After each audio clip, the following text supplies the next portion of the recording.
WB, ANM এবং জিএনএমের notification বেরিয়েছে, যার অনলাইন অ্যাপ্লিকেশান চালু হয়েছে 21শে মার্চ 2024 থেকে। লাস্ট ডেট 21শে এপ্রিল 2024। আরেকটি কথা বলে রাখি, যদি অ্যাপ্লিকেশানে কোনো রকমের ভুল ত্রুটি হয়ে থাকে তাহলে বোর্ড সংশোধনের জন্য ডেট টাইম দিয়েছেন 23শে এপ্রিল থেকে 25শে এপ্রিল পর্যন্ত। আর এর অ্যাডমিট কার্ড রিলিজ হবে 5ই জুলাই। আর এক্সাম ডেট হচ্ছে 14ই জুলাই 2024। এক্সাম হবে দুপুর 12টা। আর এই এক্সামের জন্য অবশ্যই ক্যান্ডিডেটকে কমপক্ষে 17 বছর হতে হবে 31/12/2024 অনুযায়ী, আর সর্বোচ্চ 35 বছর 31/12/2024 অনুযায়ী। আর ক্যান্ডিডেট অবশ্যই উচ্চ মাধ্যমিক পাস হতে হবে। এই এক্সামটি life science, mathematics, English, physical science, general knowledge, logical reasoning, এই 6টি সাবজেক্টের ওপর ভিত্তি করে হবে। আর পরীক্ষাটি হবে অফলাইন, টাইম দেওয়া হবে 90 মিনিটের। আর এই সিলেবাসে লাইফ সায়েন্স, ফিজিক্যাল সায়েন্স আর ম্যাথ এটা থাকবে ক্লাস 10 লেভেলের, এবং logical science, English, general knowledge এগুলো থাকবে এইচএস লেভেলের। আর তোমার লাইফ সায়েন্সের মধ্যে থাকবে system, physiology, animal, inheritance, biology, fundamental process, cell communication and cell signalling, development biology, cellular organisation, evolution and behaviour, system physiology, plant diversity of life form, ecological principles, molecules and their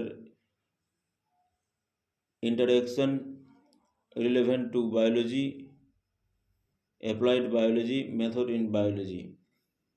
এবার হচ্ছে physical সায়েন্সের যেগুলো অধ্যায় খুবই গুরুত্বপূর্ণ আর যা পড়তে হবে, যা সিলেবাসের মধ্যে আছে, তা হচ্ছে energy and heat, energy, work and power, energy form, describing and measuring motion, Newton's law, heat flow, conduction,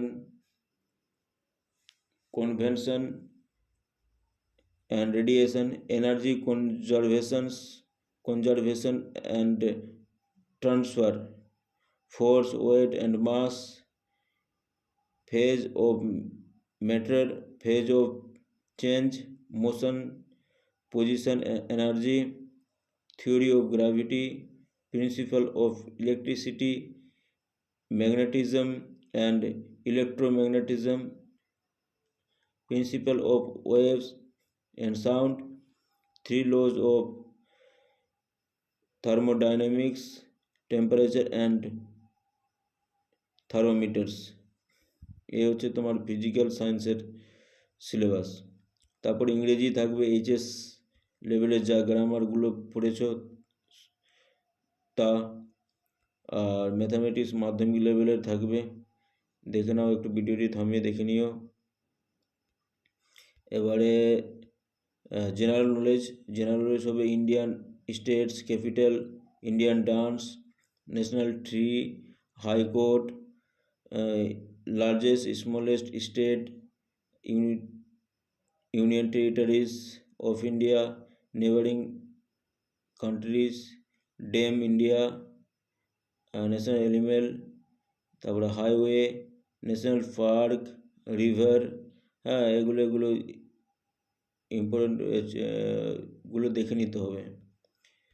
এবার তোমার থেকে যায় রিজনিং ঠিক অঙ্কের মতো একটু মাথা বুদ্ধি খাটালেই হ্যাঁ উত্তরগুলো বেরিয়ে যাবে। এবারে এক্সাম প্যাটার্ন দেখো। এক্সাম প্যাটার্নের মধ্যে হচ্ছে তোমার ক্যাটাগরি 1 আর ক্যাটাগরি 2 2 দুই ভাগে বিভক্ত। ক্যাটাগরি 1-এ যেগুলো কোশ্চেন্স থাকবে তার প্রত্যেকটির মার্ক হচ্ছে 1, আর ক্যাটাগরি 2-এ যতগুলো কোশ্চেন্স থাকবে তার প্রত্যেকটির মার্ক হয়ে যাচ্ছে তোমার 2। লজিক্যাল রিজনিং 5টি থাকবে 5 নম্বরের জন্য। জেনারেল নলেজ 10টি থাকবে 10 নম্বরের জন্য। তারপর ম্যাথামেটিক্স 10টি থাকবে 10 নম্বরের জন্য। ইংলিশ 15টি 15 নম্বরের জন্য। ফিজিক্যাল সায়েন্স ক্যাটাগরি 1 থেকে থাকবে 15টি 15 নম্বর, ক্যাটাগরি 2 থেকে থাকবে 5টি। তো 5 গুণ 2 10 নম্বর, 10 আর 15 মিলে হচ্ছে 25। এবার তোমার সায়েন্সের লাইফ সায়েন্সের 30টি থাকবে ক্যাটাগরি 1 আর 10টি থাকবে ক্যাটাগরি 2। 30টির জন্য 30 নম্বর আর ক্যাটাগরি 2-এ 10টির জন্য 20 নম্বর, টোটাল হচ্ছে 50 নম্বর। তাহলে ক্যাটাগরি 1 থেকে টোটাল কোশ্চেন্স থাকে 85, ক্যাটাগরি 2 থেকে থাকবে 15। তাহলে টোটাল কোশ্চেন্স হয়ে যাচ্ছে 100 নম্বর আর টোটাল মার্ক হয়ে যাচ্ছে 115 নম্বর। আর এই পরীক্ষার জন্য অবশ্যই মনে রাখবে 4টি ভুল উত্তরের জন্য 1 নম্বর কাটটা হবে 1/4। আর নেক্সট ভিডিওতে আমরা আমাদের দল ট্রাই করব, অবশ্যই চেষ্টা করব প্রিভিয়াস ইয়ারের পিডিএফ নিয়ে আলোচনা করার। তাই তোমরা সাথে থাকো। ভিডিওটি অবশ্যই ভালো লাগলে বন্ধুদের মধ্যে শেয়ার করো আর সাবস্ক্রাইব করে রাখো।